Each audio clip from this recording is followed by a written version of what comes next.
હર મહાદેવ. કેમ છો? આજે નરેન્દ્ર કાકા જે મહિલાઓને રોટલીઓ બનાવે છે એ માપની તો બનતી જ નથી હોતી અને ઠંડી રોટલી કોઈ ખાવા પણ તૈયાર નથી હોતું. તો એ લોકોનો બહુ મોટો પ્રશ્ન હોય છે કે હવે કઈ રીતના આ રોટલીનો વ્યવસ્થા કરવી, કારણ કે મોંઘવારીમાં ફેંકી તો દેવાય નહીં. તો આજે નરેન્દ્ર કાકા ઠંડી રોટલીનો એવો મસ્ત ઉપાય કરીને લઈને આવ્યા છે.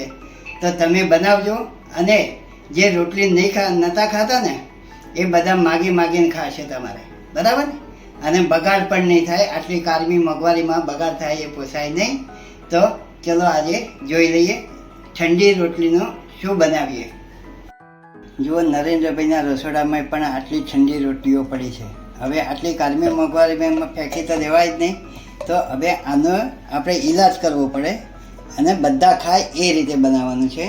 તો આ રોટલીઓ બધી લઈ લેવાની, જેટલી તમને ફાવે એ રીતે, અને આ રીતે એના નાના નાના પીસ કરી નાખવાના અને મિક્સર ગ્રાઇન્ડમાં નાખી દેવાના છે.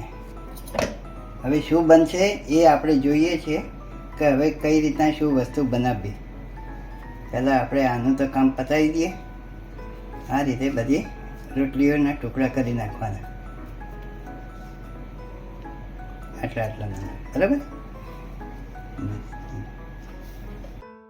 આ રીતે નાના નાના ટુકડા બધી રોટલીને મેં કરી નાખ્યા છે. અને હવે આને કરીશું ગ્રાઇન્ડ મિક્સચરમાં. જુઓ, આ રીતે આપણે ગ્રાઇન્ડ કરી નાખવાની. આવો ઝીણો બનાવવાનો, બરાબર? રોટલીનો. હવે આપણે આમાં નાખીશું કાંદા. એકદમ ઝીણા ઝીણા સમારેલા કાંદા નાખવાના છે. તમે કાંદા ખાતા ન હોય તો એવોઇડ પણ કરી શકો છો. પછી આમાં નાખીશું આપણે તલ. પછી નાખીશું આપણે સોજી થોડી.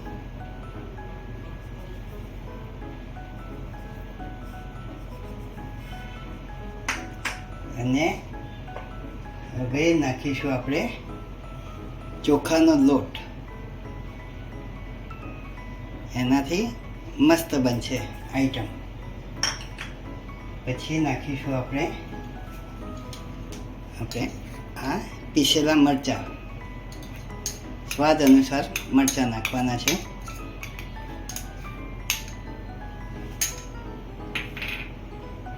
થોડી સાકર નાખીશું.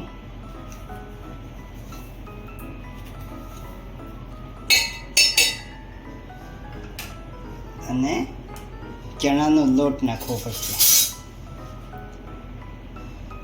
જોઈએ એ પ્રમાણે આપણે લઈશું.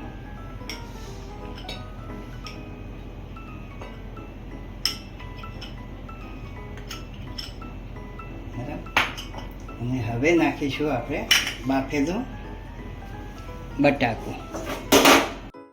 હવે આપણે બાફેલું બટાકું છીણીને નાખવાનું છે.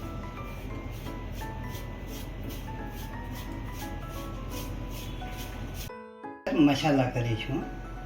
સ્વાદ અનુસાર મરચું નાખીશું.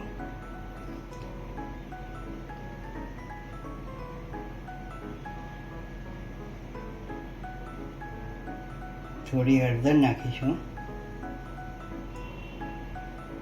અને થોડો અજમો નાખીશું.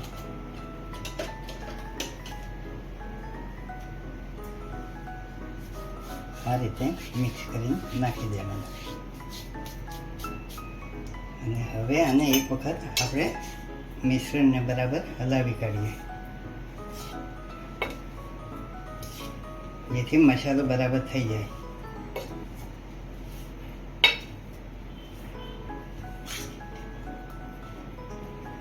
મસાલો બરાબર આ રીતે હાથેથી મિક્સ કરી નાખવાનો. અને પછી નાખવાની ખટાશમાં છાશ લેવાની થોડી, નહીં તો પછી લીંબુ લેવાનું. મેં છાશ લીધી છે. અને જરૂર પડશે તો આપણે પાણી નાખવાનું છે અંદર, થોડું ઘટ્ટ બનાવવાનું છે.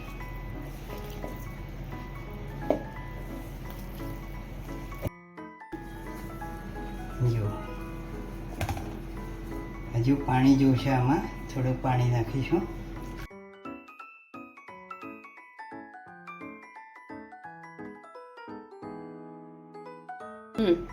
જુઓ, આવો ઢીલો બાંધવાનો લોટ, બરાબર. અને જરૂર પડે તો પાણી લેતા રહેવાનું. કદાચ એકદમ પેલું થઈ જાય જાડું તો થોડું પાણી નાખવાનું. હવે આપણે ગેસ ચાલુ કરીશું અને તેલ ગરમ કરીએ.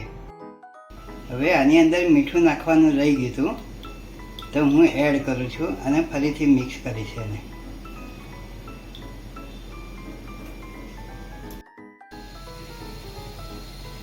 જો આ તેલ ગરમ થઈ ગયું છે, બરાબર ગરમ થાય પછી આપણે આ રીતે એને મૂકવાના.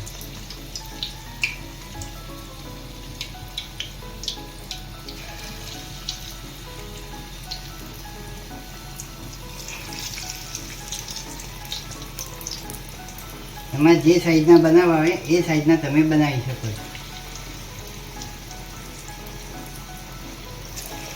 આ ખાવામાં એટલા ટેસ્ટી હશે ને, આ ઠંડી રોટલી બધી ઠેકાણે પડી જાય અને ખાવાની પણ મજા આવે.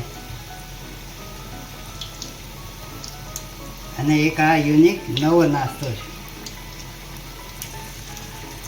તમે ચા સાથે સવારે બનાવીને ખાઓ, વરસાદ ચાલુ હોય એ ટાઈમે પણ બનાવીને ખાઓ ને તો મજા આવે.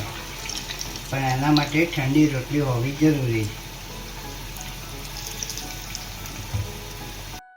રીતે એને હલાવતા રહેવાનું અને એકદમ ક્રિસ્પી થાય, અને એકદમ ક્રિસ્પી થાય ત્યાં સુધી એને બ્રાઉન કલર ના થાય છે તમારે. આને શું કહેવાય છે ખબર છે? વધેલી રોટલીના પકોડા.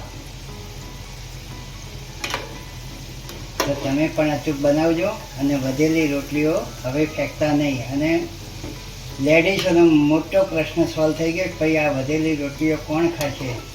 તો હવે બધા માગીને ખાશે. કલરના થશે, આવા બ્રાઉન કલરના થાય એટલે આપણે કાઢી નાખવાના.